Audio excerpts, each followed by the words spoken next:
We're always talking here on the channel about getting shit off the jack stands, and this is no exception. Here in 2025, we've been talking about doing a coupe build here on the channel. That's still on the docket, but we might have to shelf it for a while. We got a bigger problem, and to do any sort of building, you gotta have the parts available. So let me take you back here, get you a little bit updated from the last video we did, so we can finally make a push in 2025 to get our cars off the jack stands and on the streets. First things first, we haven't started this car up in over 5 months. We'll give it a quick whirl.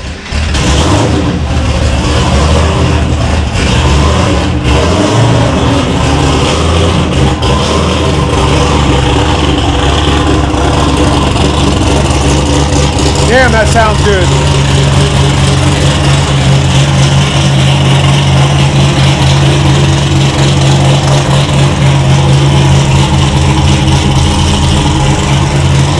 I sure do miss racing.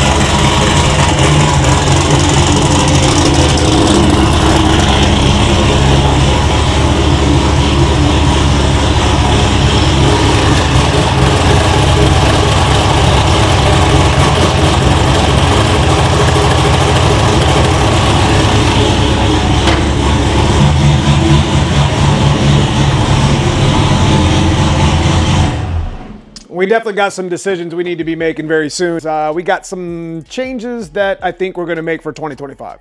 You can't be racing anything or putting anything on the street without a damn axle. We went out to McBride Racing. This is all the Team Z bracing. They did a really nice job with all the instant center brackets and the shock brackets and such. This would be their coupe's rear axle right here. And this is the White Cars axle that we bent and broke at the Plates and 28s event. Now, at the end of 2025, and we're gonna talk about this again in another video, we went to Plates and 28s, the gear banger class, and we did pretty well, but we had just been getting this car dialed in and we did a lot of work to get this car right. So this year, we're gonna be focusing on possibly bringing this car back out. We got to get it back up on the lift and actually look at how bad it really is. And with my coupe being on the lift right now, that's kind of clogging it up. So that's the only way that we can get this thing progressed. But for now, we're going to gather the parts that we have for this axle right here and get it set up. It shouldn't take us too long to put it back together, just like in the other video when we took it apart. And we're actually going to be installing some new parts that we got from Team Z on top of the other upgraded brake stuff, etc. So I'm gonna set it up right here. We're gonna get started on getting our shit off the jack stands.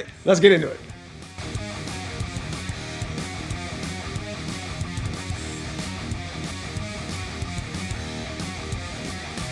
So all we got to do is really just kind of clean this out a little bit. It's a 355 gear. That's pretty much what I run in the white car, and the coupe will probably actually be 373. We got some new parts to be installing on this. This is that Rust-Oleum, like the POR type. And this is the Team Z bar that McBride Racing welded on with the Team Z brackets.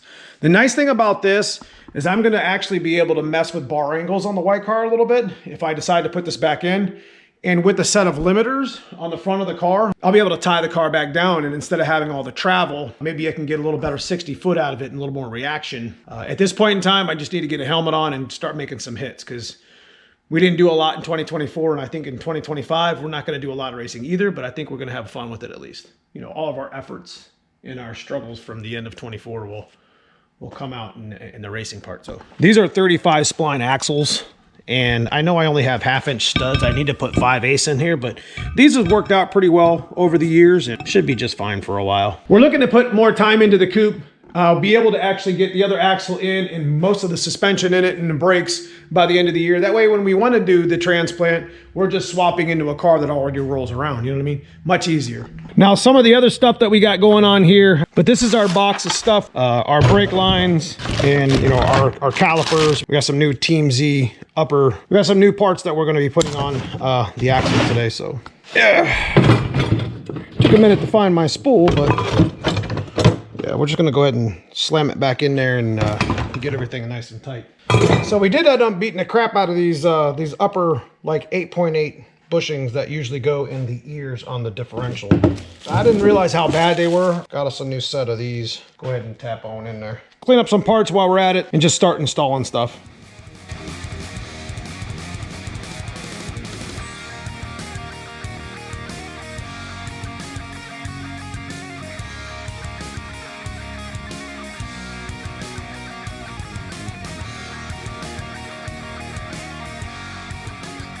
So I had already had these shimmed out, so I always use like little baggies for which side's which. So this is driver's side, and it's already got the factory shim in it. So it's pretty easy install here. That's all I got to really do is just put the race in. Since I don't have to mess with the pinion, and it's just the ring here, I can just go ahead and drop it on in. Definitely sitting at about 8 thou. We'll just go ahead and grab our torque wrench. We'll lock these caps in, and that part's pretty much done. Pretty easy install. This is basically when you start getting into higher horsepower, spool's kind of what you want to be at. On the street, it's a little more difficult because there's like no give to it, and you'll hear your tires chirp all over the place. These are 9-inch ends, and they work out pretty well. These are the old Torino ones. So we can go ahead and start sliding the axles in.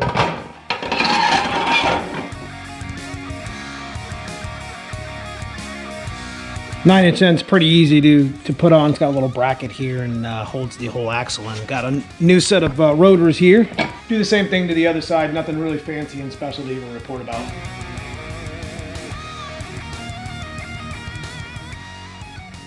Pretty much out of season now. A lot of burnouts with those.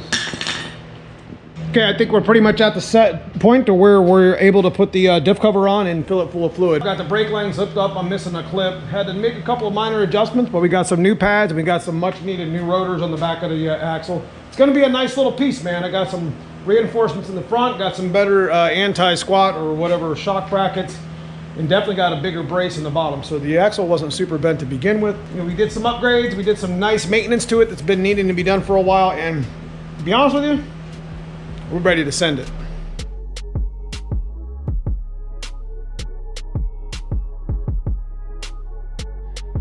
Well, we're just one more step closer to getting our car off the jack stands. Axle went together pretty good. Pretty happy with what we got going on here. This is stronger and better than what it was. Next video, we're gonna be talking about the season. We're gonna be talking about stick shift racing. And I'm gonna be honest with you guys, I just need to get a helmet on. This car, we did all the winter mods literally at the end of 2024. And I know, shit changes. And I know you guys are already gonna say it like, well, come on, Dan. A lot of things have already changed with 2025, and this is no exception to the rule. So we think that we got some things that we can do with the travel limiters and radials and with this adjustable lower control arms. There's all kind of cool stuff that we can still do to the white car and go faster because we haven't even messed with the radial yet. And now we have the ability to adjust a little bit of it and have a little bit of fun. It's still a stick shift street car, and that's what we do here on the channel. We stick shift race, and we support Tremec and McLeod and a number of other companies like Stifler's and Handler Motorsports. And to be honest with you, I gotta be racing. We're gonna be coaching later on in the year. We're gonna be racing as much as we can. And I just wanna get a helmet on. I wanna get back out there and just get my shit off the jack stands. But if you enjoy this sort of content, April's gonna be full of it with the white car, getting it out on the street, doing some street hits. We're gonna be doing the black car with the 393 stroker motor that I haven't even introduced you to. This is your basic axle, 1,000 horsepower, 1,200 horsepower. I have no problem running that the way it is. At that point, you should start thinking about a 9-inch rear end. If you enjoy this sort of content, leave me a comment below. Consider subscribing if you haven't already. Check out that join button, become a member of the channel. I appreciate all my members and everything that we decide for the channel. Go check out that merch at neomustangs.com. I appreciate everybody who buys merch from us. And outside of that, I just appreciate you watching. We'll see you soon in the next video. Putting that thing back together. Hell yeah.